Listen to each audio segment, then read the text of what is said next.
Sup? Welcome back to my channel, and today I'm going to be showing you how I made the chase. I'm just going to be doing a quick breakdown through the instruments and how I processed all of them effects wise. Nothing too crazy, just a quick overview of the whole thing. I just really love this track, and I hope that seeing this kind of gives you more of an appreciation for it. And before we get started, I just want to plug my merch store. I got merch for Swelter and Adrift. Face masks, stickers, sweatshirts, t-shirts, flags or tapestries, pillows, and phone cases. All on teespring.com/Sanborn Designs. Link in description. Alright, so first thing I want to start with is just the piano. Now, the piano is pretty much repetitive the entire time, playing the same chords with the same melody pretty much the whole time. Just...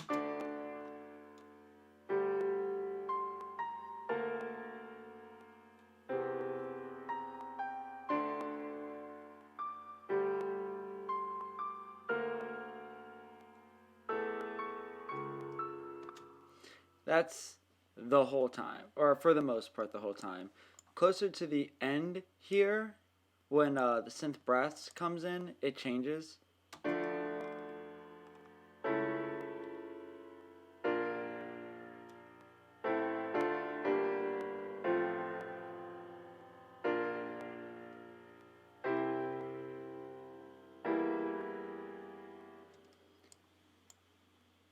And even comes in with its own counter melody, which is the same as the beginning.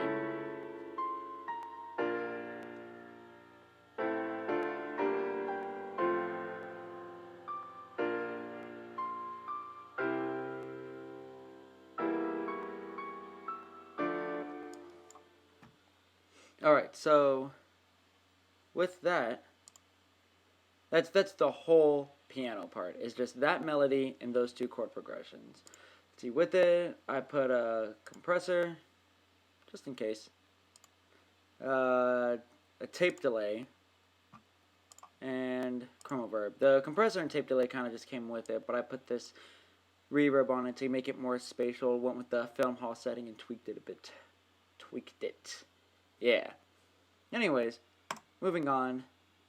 Let's see. Next is the flute. The flute starts with just this descending line.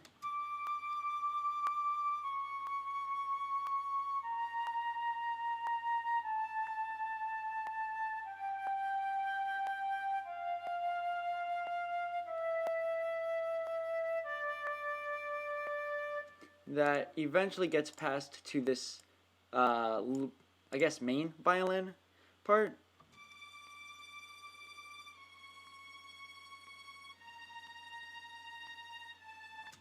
Yeah, the flute later on gets its own counter melody that is a callback to the violin in the beginning.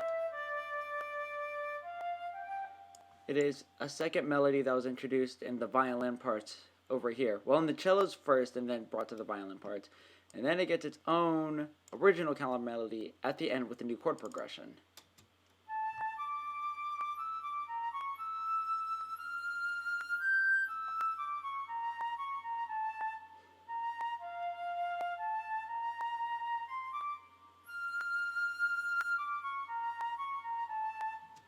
Again, very repetitive, just kind of repeats that all the way till the end.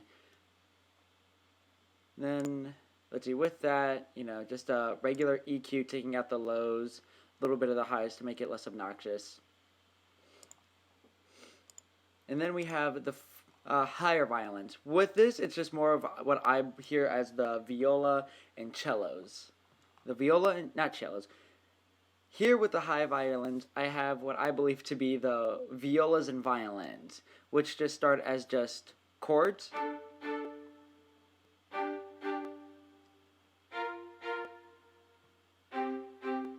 And then it goes to the counter melody that the flute plays in its second part over here that it got from the cellos.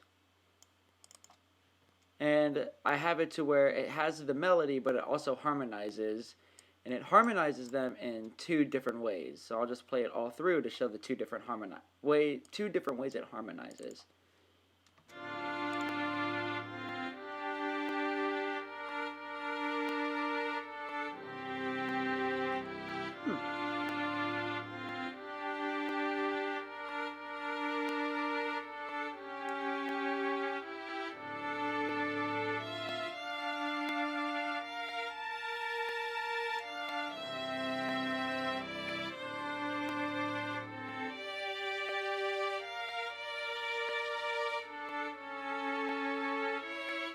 I did not realize that some of the notes from the upright bass snuck its way through to that part. Anyways, later on it goes back to just playing the chords, more staccatoed, and then eventually at the end, let's see, here is it, staccatoed arpeggiations. And if I'm correct, it just goes like that through the rest of the tune, but with some more double stops added.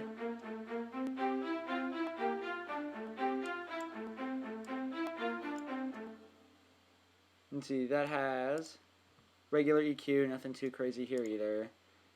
A little bit of a, oh, no echo. There's none on there whatsoever. I don't know why I added that. Well then, let's see, then we have the bass. I separated them because I wanted them to have two different pannings.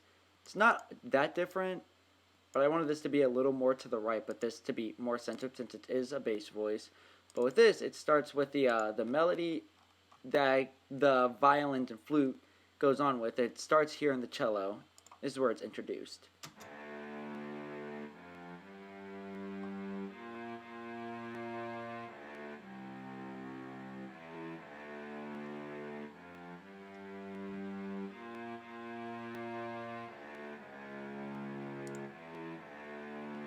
Keeps going, and later on when the upright bass is introduced, or the octaves, it just goes to roots of the chords.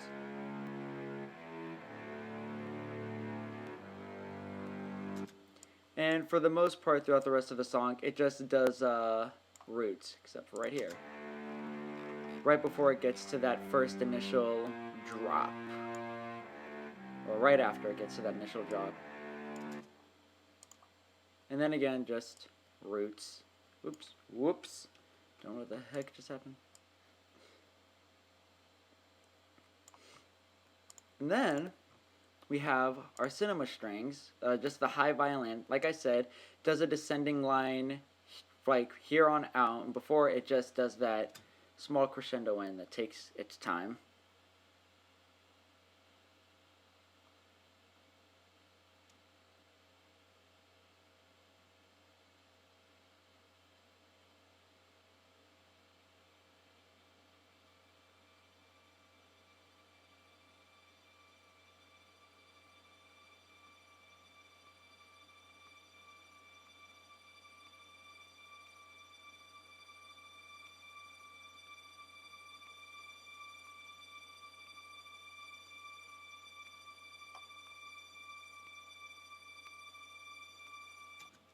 Alright, next, let's see. There, again, kind of like the same EQ that I used for the flute, just a little more boosts happening. Let's see. Brass. The brass, both of these brass parts, it's like the exact same between the both of them. It's just, I think, about an octave difference and a different expand preset to give it more sound. But it's just to help emphasize the change in chord progression.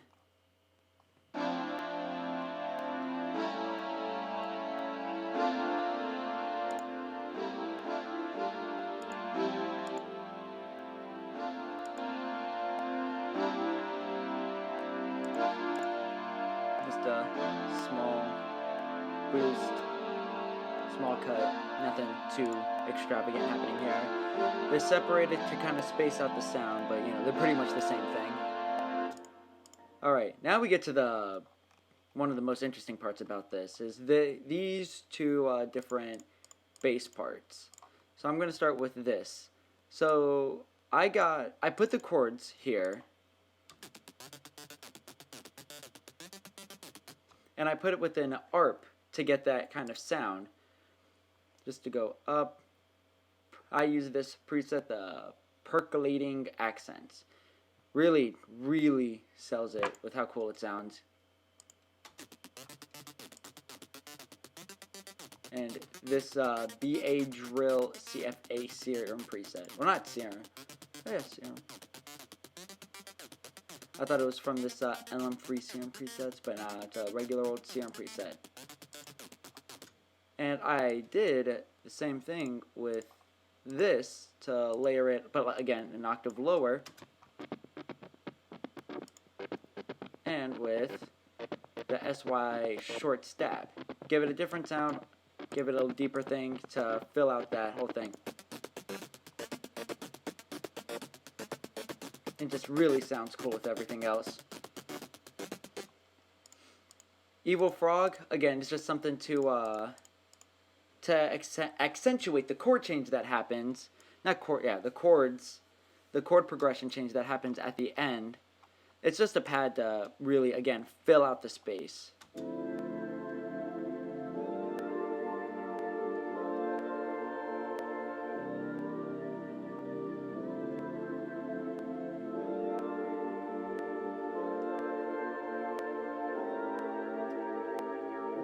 It's a more simplified chord progression from what happens, but it really, really works.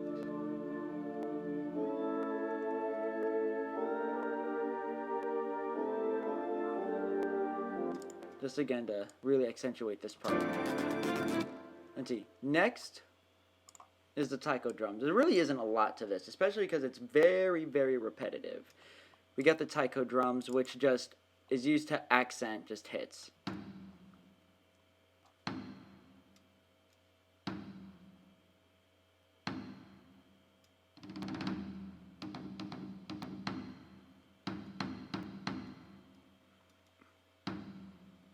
And then that repeats. Next taiko hit drum pattern. I believe this is a little different. This is the same. Oh, here we go.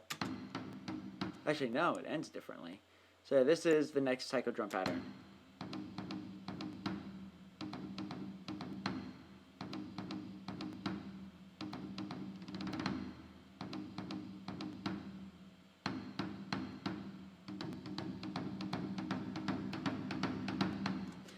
I wanted to put those on like so many offbeats to kind of make it seem like an uneasy thing, but with everything else, you hardly notice, but it definitely leads right back into that. Leads right into that downbeat. Let's see. Next pattern.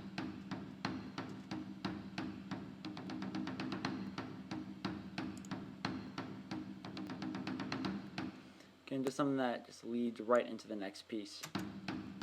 Same thing. Thing, and then, you know, just the ending hits.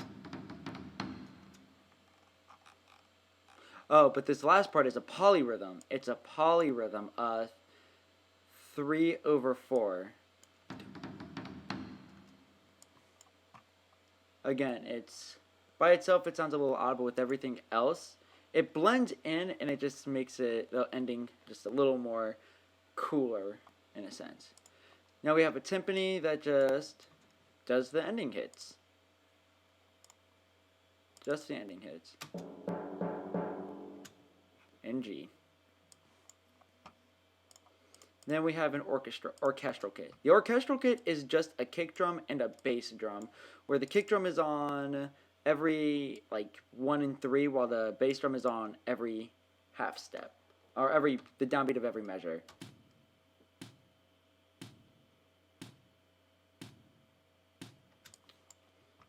Just to give it more action as it gets towards the end. And again, it does the dun dun dun dun. No polyrhythm, just the kick. Just the bass drum. Let's see. Last we have a reverse taiko drum that really leads into this like kind of like cool section change that leads us into that really more where these bass stabs happen.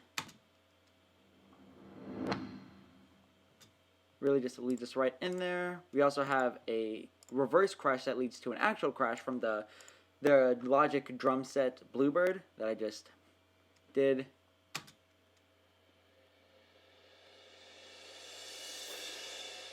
And that just leads right into that. So all that in context with this actual part.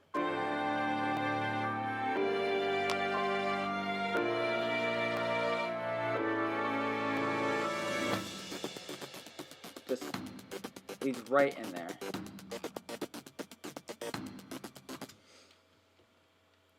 What did I save? But yeah, that's everything. Again, very short. It's very repetitive. There's like, let's see what. one melody, two melodies, three different melodies that get used throughout, two different chord progressions, but this is how the chase was made. And that's how I made the chase. Again, not like the most in-depth, just something, a quick overview of how I went about it. If you want me to do this with any of the other songs I've released from, I guess, the past few months throughout 2020, let me know. This is fun to make. I enjoyed it. And yeah, I hope you all have a great rest of your day and night. Peace.